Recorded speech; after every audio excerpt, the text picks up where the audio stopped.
In 2026, the world will not collapse with a bang. It will tighten quietly, system by system. Critical minerals, tariffs, nuclear weapons, electricity, humanitarian aid. These sound like separate stories. They are not. They are 5 pressure points of the same global order, an order entering a more fragmented, more coercive, and more unequal phase. I want you to pause for a moment and picture this. A global economy running on materials controlled by a few states, consumers paying invisible taxes at the checkout line, nuclear arsenals growing without rules, electric power replacing oil as geopolitical leverage, and millions of women absorbing the shock when aid disappears. None of this is theoretical. It is already happening. The question for 2026 is not whether these trends will shape your life. It is how deeply and how fast. If you care about where the world is going and what that means for you, stay with me. Because to understand the future, we first need to connect the dots. And once you see the pattern, you cannot unsee it. This is where the story truly begins. And to begin, we need to clarify what is really at stake. What is really at stake here is not 5 isolated policy debates. It is the structure of power in the 21st century. For 3 decades, the global system rested on a simple bargain: open trade, lowered costs, rules restrained force. Energy and capital flowed freely, and governments assumed that efficiency would outrun risk. That bargain is now breaking. In its place, we see states reasserting control over minerals, markets, weapons, electricity, and aid, not out of ideology, but out of fear. Fear of dependence, fear of coercion, fear of being cut off at a critical moment. Each trend we are examining follows the same logic. Supply chains become leverage. Tariffs become taxes. Arms control gives way to uncertainty. Electric grids become instruments of influence. Aid becomes optional, not moral. The mechanism is consistent. When trust erodes, power hardens. And the consequences are not abstract. They show up in prices, security risks, and human survival. To understand why 2026 looks like this, we need to go backward into the economic cycles and strategic decisions that set this transformation in motion. That story starts earlier than most people think. To see how we arrived here, we have to step back into the logic of cycles. After the Cold War, globalization entered its efficiency phase. Production was optimized, not secured. Supply chains stretched across continents. Risk was outsourced in exchange for lower costs. China's rise fit perfectly into this system. It became the world's factory, then its processor, then quietly its choke point. Critical minerals concentrated where extraction was cheapest, processing clustered where scale was fastest. Energy grids expanded where the state could move fastest, and arms control survived because rivalry appeared manageable. This worked until it didn't. The shock came in layers. First, supply disruptions revealed how brittle efficiency really was. Then geopolitical rivalry hardened. Finally, states began to realize that interdependence could be weaponized. China's dominance in critical minerals was not accidental, nor was America's dependence.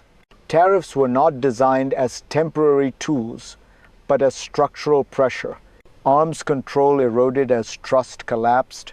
Foreign aid shrank as domestic politics turned inward. These were not policy failures in isolation. They were the predictable outcome of a system built for speed, not resilience. By the mid-2020s, the world crossed a threshold. Security replaced efficiency as the organizing principle of global order. And once that shift happens, crises stop being exceptions. They become signals. The first signal was impossible to ignore. The first crisis arrived disguised as a technical decision. In October, China rolled out a new export control regime, not just on critical minerals, but on processing technology, on rare earth magnets, on the invisible components that make modern economies run. Factories did not shut down overnight. Markets did not crash immediately. But something more important happened. The world realized how little redundancy it had. 60 minerals are now classified as critical to national and economic security. Many of them sit inside supply chains where China controls extraction, processing, or both. Cobalt, rare earths, magnet inputs, and demand for these materials is projected to rise sharply before the end of this decade. This was not coercion by force, it was coercion by structure. A single policy decision demonstrated the ability to slow entire industries, defense systems, electric vehicles, power grids, all vulnerable to a bottleneck few consumers ever think about. If you're wondering why governments suddenly sound anxious about supply chains, this is why. Power today is exercised upstream, and once a system reveals its pressure point, it cannot pretend it doesn't exist. What followed was not panic. It was something colder, a strategic response. What followed was an effort to redesign the system without dismantling it.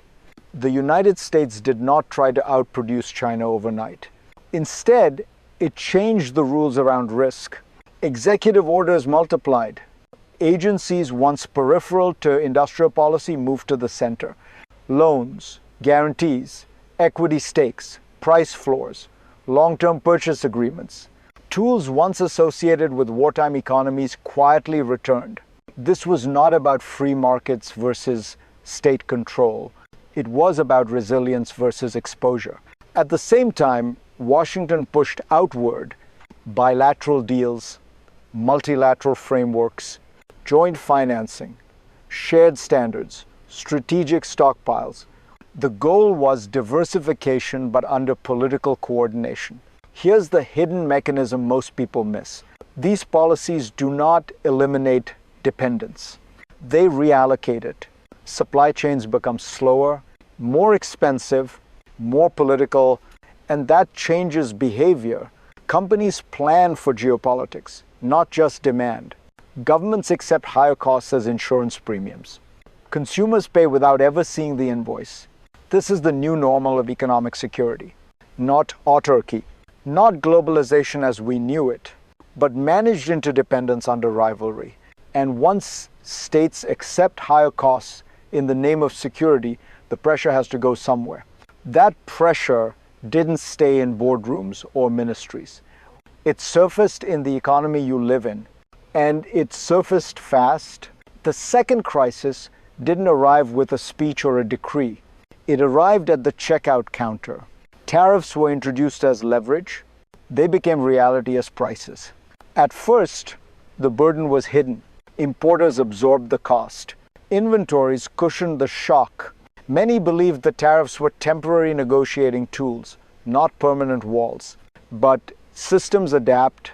By mid-year, importers began to shift suppliers. That gave them leverage, but also clarity. The tariffs were staying. Framework trade deals made that unmistakable. Not a return to the past, a reset at a higher baseline. And once that signal was clear, behavior changed. Retailers passed costs forward. Consumers absorbed them quietly. Inflation crept up not in spikes, but in persistence. By October, more than half of the tariff burden sat with US consumers, not exporters, not corporations, households. This is how structural policy becomes lived experience, not dramatic, relentless. Tariffs stopped being an abstract debate about trade. They became a test of endurance. How much friction can an economy absorb before demand breaks? Because when security policy raises prices, the political clock starts ticking. And the next effects were not economic. They were human. Now let me bring this down to where it lands hardest on you. When systems tighten, they do not tighten evenly. They press down on those with the least margin. You feel it when prices rise faster than wages. When national security shows up as smaller choices at the grocery store. When inflation is no longer a headline, but a background condition of life. But far from your home, the impact is more brutal. Foreign aid cuts do not show up as percentages. They show up as empty clinics, as food insecurity, as impossible decisions. Women and girls absorb these shocks first, in conflict zones, in refugee camps, in households where survival now requires sacrifice. When aid disappears, women lose access to healthcare, to family planning, to protection from violence. In some places, daughters are married off not by tradition, but by desperation. This is what structural policy looks like at the human level. Invisible choices made visible through suffering. If you believe global policy should be judged not only by strength, but by consequence, this is the moment to pay attention, because indifference compounds fast. And what happens next does not stop at borders. It never does. Zoom out, and the pattern becomes unmistakable. As supply chains harden and aid retreats, geopolitics grows sharper. States no longer compete only with markets. They compete with systems.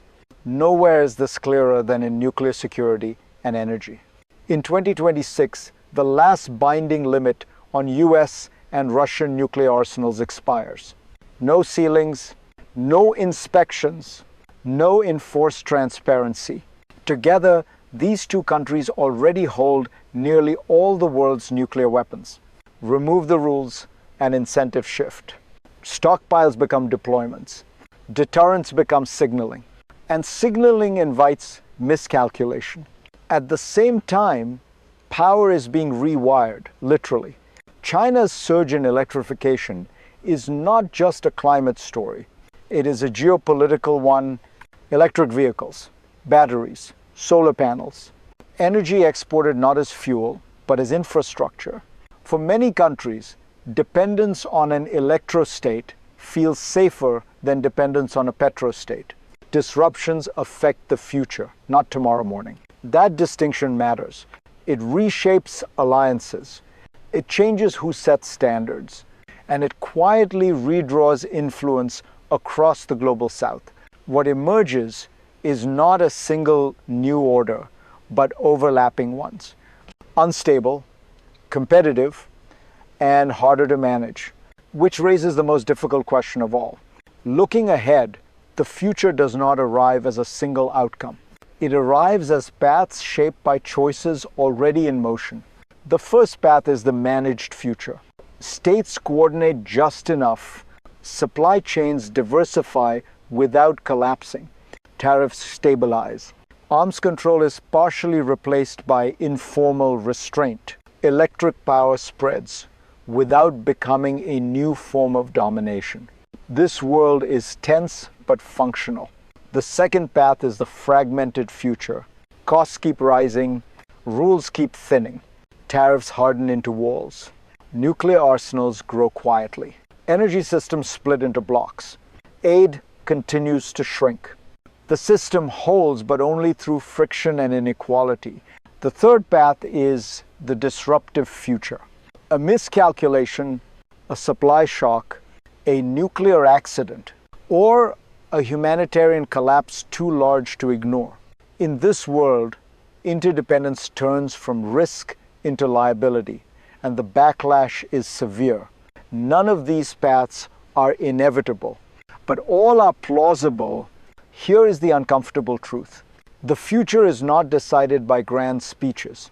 It is decided by whether societies accept higher costs for stability or demand shortcuts that amplify risk. And that brings us to the final insight, because understanding the system is not enough. What matters is what we do once we see it clearly.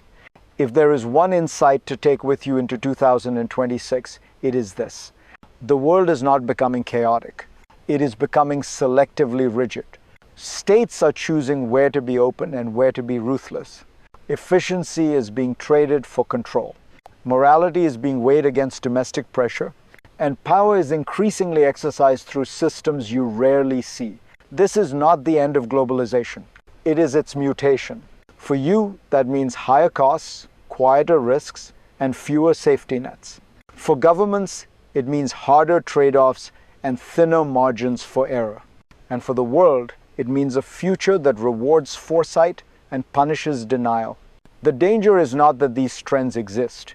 The danger is pretending they are temporary. They are not. If this analysis helped you see the pattern beneath the headlines, stay with me. The next conversation must go deeper into what resilience actually looks like in an age of permanent pressure. Share this if you believe understanding systems is the first step to surviving them. And if you want to keep decoding where the world is headed, you already know what to do. Because the future is no longer approaching, it is already here.